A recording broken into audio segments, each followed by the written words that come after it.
अस्सलाम वालेकुम। 35/3 इस कसर की मुरक्कब कसर बनाइए। ऑप्शन दिए गए हैं 11 सही 3/2, 11 सही 2/3, 3 सही 11/3 और 3 सही 11/2।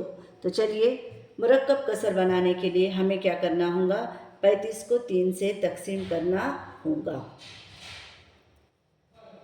3 एका 3, 3 में से 3 माइनस हो गए 0, 5, 3 एका 3, 5 में से 3 माइनस हो गए 2। तो अब यहाँ पर 11 जो है तो ये खारिजी किस्मत है और 2 ये बाकी है और 3 जो है तो ये मकसूम अलय है।